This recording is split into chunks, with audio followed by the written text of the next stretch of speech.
मैं Shishupal Kumar VIP India news से। America में कोरोना महामारी के चलते 3.25 करोड़ लोगों को नौकरियां गंवानी पड़ी। बेरोजगारी दर लगभग 15.5% 14.7% हुआ है। कि अब ये सोचने की बात है कि कितनी बेरोजगारी बढ़ेगी कोरोना के चलते। जितने हमारे यहाँ के इंडियन जो गए हुए हैं पढ़े लिखे बेरोजगार, रोजगारी, अब उनकी नौकरियां छूटेंगी, देश की क्या हालत होगी ये तो आने वाला वक्त ही बताएगा। लेकिन ये जहाँ तक है ये हालात ठीक नहीं है। एक तरफ जहाँ कोरोना वायरस के चलते हुए दुनिया में जाने जा रही हैं, वहीं दुनिया भर में कोरोना संक्रमित मरीजों की संख्या भी बढ़ती जा रही है और वहीं नौकरियां जा रही हैं। अमेरिकी नागरिकों को अपनी नौकरियां गंवानी पड़ी। दुनिया के सुपर पावर माने जाने वाले इस देश में पिछले 10 सालों में इतना ना हुआ जो अब करीब 2 महीने के अंदर दिखाई पड़ा। 90% महीने भर में भीतर लोगों की नौकरियां चली गई। अब कोरोना महामारी की वजह से अमेरिकी अर्थव्यवस्था भी बदहाल हो चुकी है। अमेरिकी लेबर डिपार्टमेंट के मुताबिक देश में बेरोजगारी की दर बढ़कर 14.60% हो गई। अर्थशास्त्रियों का कहना है कि आने वाले दिनों में अमेरिका समेत दुनिया के ज़्यादातर देशों में बेरोजगारी चरम पर पहुंच जाएगी। उनका कहना है कि 1929 की महामंदी जैसे हालत बन सकते हैं। सिर्फ अप्रैल महीने में जितनी बेरोजगारी बढ़ी है उसने अक्टूबर 2009 में आई वैश्विक मंदी को भी पीछे छोड़ दिया है।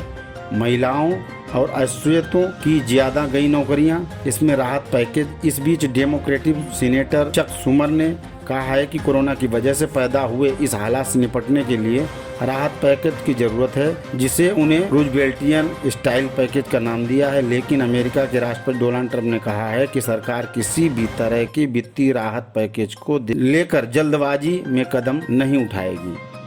गलती से अपने ही जहाज में मिसाइल दागी और 19 की मौत। ये ईरान का है।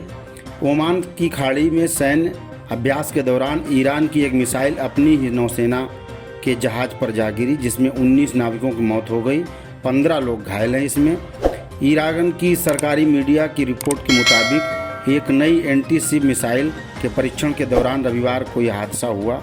ओमान की खाड़ी में चल रहे इस परीक्षण के दौरान मिसाइल सैन्य उपकरण ले जाने वाले कोणार्क नाम के जहाज पर लाइट सपोर्ट से टकराई और ये दुर्घटना हो गई।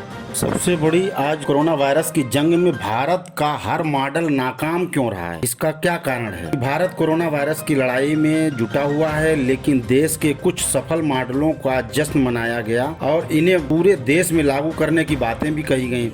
लेकिन एक्सपर्ट का कहना है कि किस तरह से हड़बड़ी में जश्न मनाने के आगे चलकर हालात बहुत खतरनाक हो सकते हैं।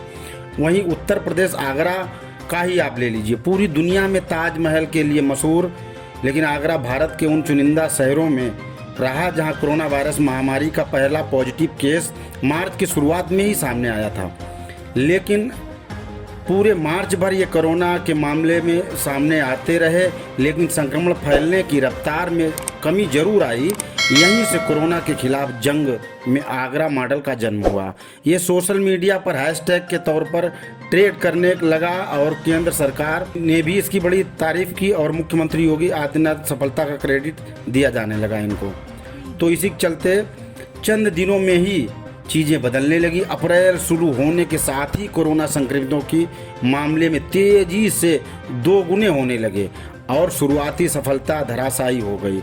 ये मॉडल बड़े तौर पर प्रभावित इलाकों को बंद करने और कोरोना को संदिग्धों को आइसोलेट करने में टिका हुआ था, लेकिन वायरस नए इलाकों में फैलता गया।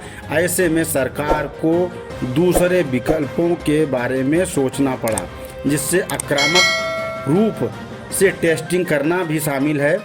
आगरा में अब करीब 600 से ऊपर मामले हैं, लेकिन किसी भी जिले में इतने ज़्यादा एक साथ नहीं केस आए। तो उससे यही कहा है कि जश्न की जल्दबाजी में सावधानी हटना बहुत खतरनाक हुआ। कहते हैं कि ये काफ़ी खतरनाक। डॉक्टर जमील जैसे कई एक्सपर्ट इस बात की ओर इशारा करते हैं।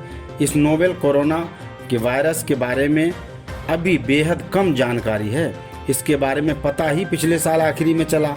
इसका मतलब है कि वैज्ञानिकों को इसके बारे में अध्ययन करने का पर्याप्त वक्त ही नहीं मिला। वो कहते हैं कि ये बेहद खतरनाक बनाती है। मिसाल के तौर पर यह खोज कि प्रभावित लोगों को थूक से ये वायरस 30 दिन तक पाया जाता है।